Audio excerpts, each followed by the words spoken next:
Welcome to F007 Channel. Dukung terus F007 Channel dengan like, share, comment, and subscribe. Melanjutkan cerita berikutnya dari Battle Through the Heavens.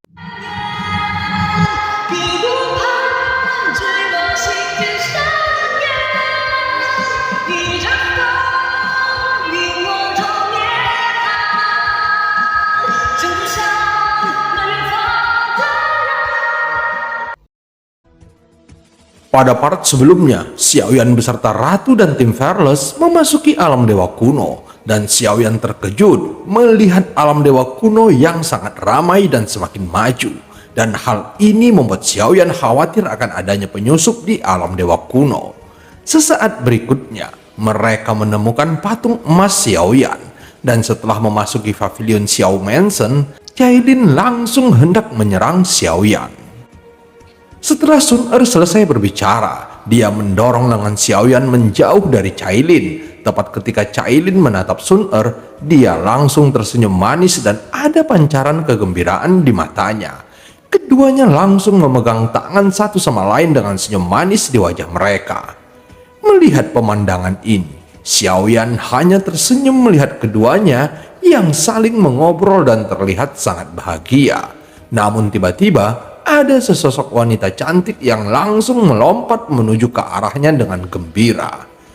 Sosok wanita cantik ini adalah King Lin yang melihat Xiaoyan dengan malu-malu dan memegang kedua tangannya di depannya. Saat ini, Xiaoyan terlihat sedikit gugup karena ketiga istrinya langsung mendekat. Xiaoyan memandang King Lin dan tersenyum lembut. Dia langsung meraih tangannya dan menariknya ke dalam pelukannya, lalu membelai rambutnya dengan lembut tanpa memperdulikan reaksi King Lin. Xiaoyan mengeluarkan jepit rambut halus dari cincin penyimpanannya dan itu muncul di tangannya. Kemudian Xiaoyan memakaikannya di rambutnya yang indah. Ketika pertama kali aku melihatnya, kupikir itu cocok untukmu, dan sekarang dugaanku tampaknya memang benar. Xiaoyan tertawa ringan. Pipi King Lin langsung memerah dan dia menatap Xiaoyan dengan kagum. Terima kasih Tuan, maaf suamiku. Gelar ini sudah lama berlalu, tapi King Lin masih belum terbiasa memanggil Xiaoyan suami, dan dia secara tidak sadar ingin memanggilnya Tuan Muda Xiaoyan. Statusnya saat ini membuatnya merasa semua yang terjadi terlalu ajaib. Saat Xiaoyan menatap King Lin dengan lembut, terdengar keributan di antara kerumunan di belakang. Tutup mata kalian, ada yang bermesraan di sini. Xiaozan berteriak keras sambil tertawa kecil. Siapa yang melakukan hal cabul di sini? Xiaozan mengikuti arah suara itu.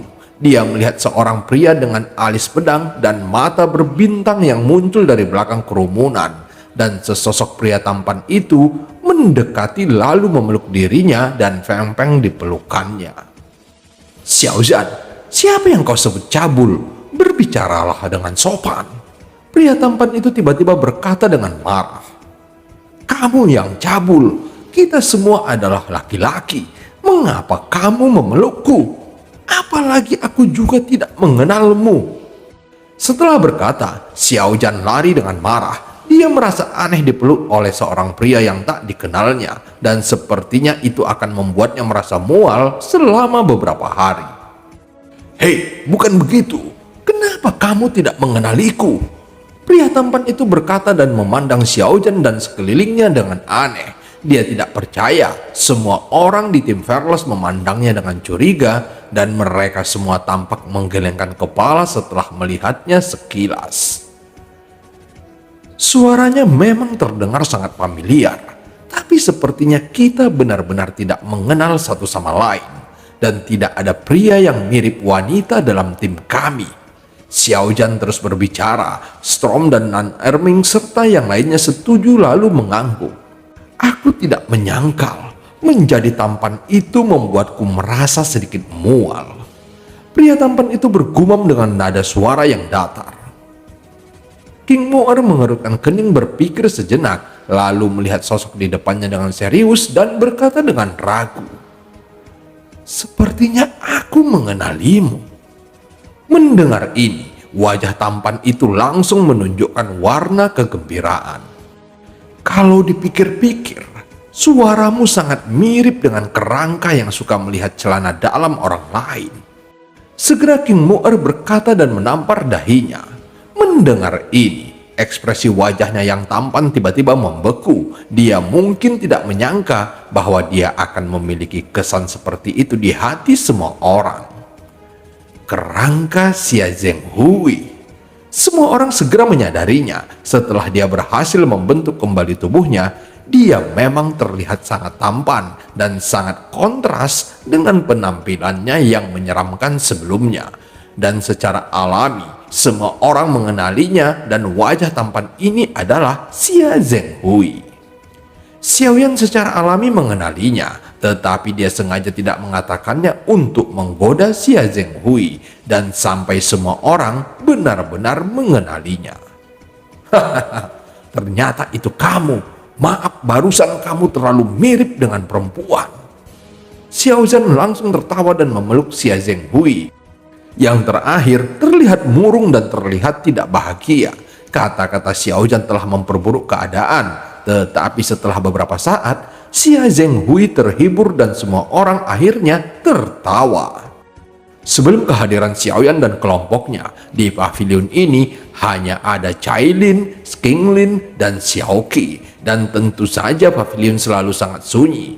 Tetapi sekarang pavilion penuh dengan tawa yang memecah ketenangan dalam sekejap. Dan pada saat yang sama, sepertinya memiliki suasana yang penuh kehangatan. Itu membuat semua orang sepertinya telah kembali ke masa lalu.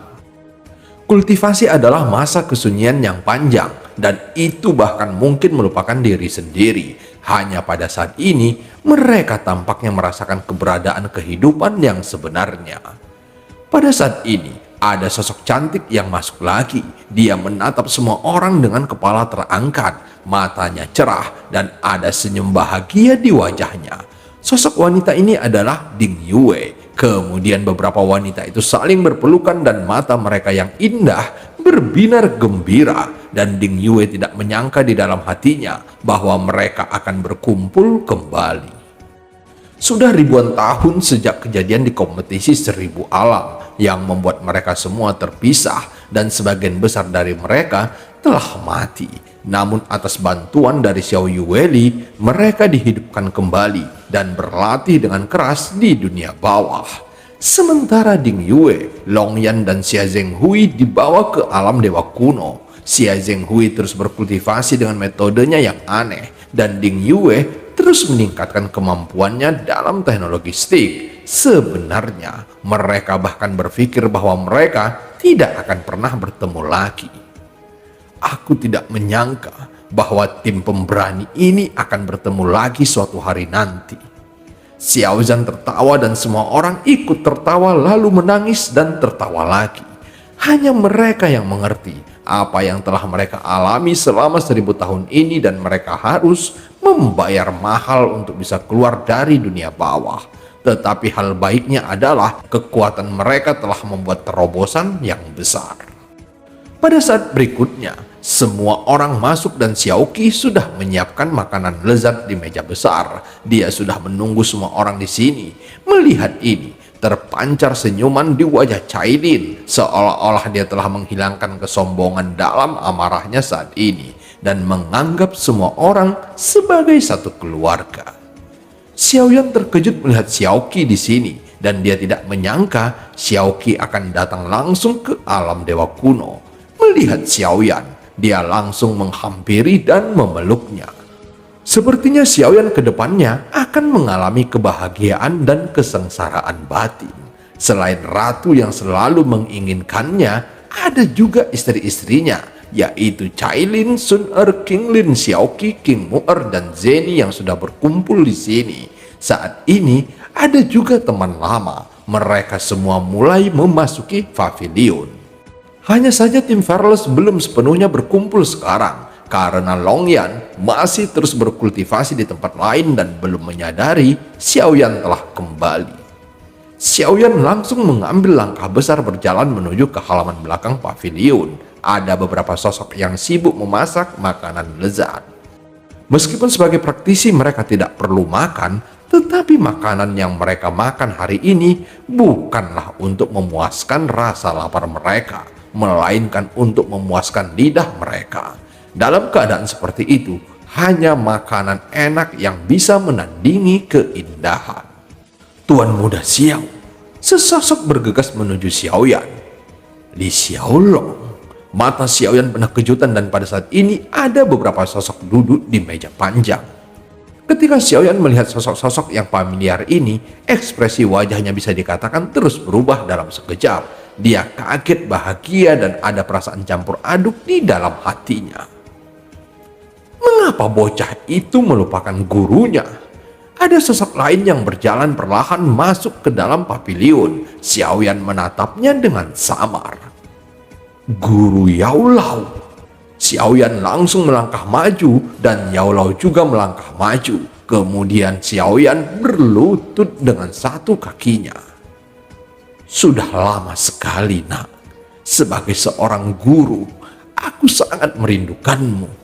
Yao Lao tertawa terbahak-bahak saat melihat ini dan membantu Xiaoyan yang sedang berlutut untuk berdiri. Xiaoyan berdiri mengangkat kepalanya dan melihat ke sekeliling. Ada banyak mata yang tampak fokus pada Xiaoyan saat ini. Semua orang kagum atas tindakan Xiaoyan yang tidak pernah sombong dengan identitas dan kekuatan yang dimilikinya.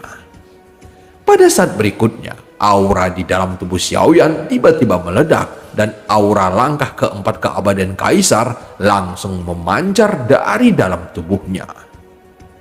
Apakah ini artinya tanpa guru aku tidak akan menjadi lebih kuat? Xiaoyan bergumam di dalam hatinya. Saat ini mata Xiaoyan menunjukkan tekad yang kuat. Hati Xiaoyan bergetar dan itu benar-benar sekokoh gunung. Dan film pun berakhir. Sampai ketemu di part selanjutnya.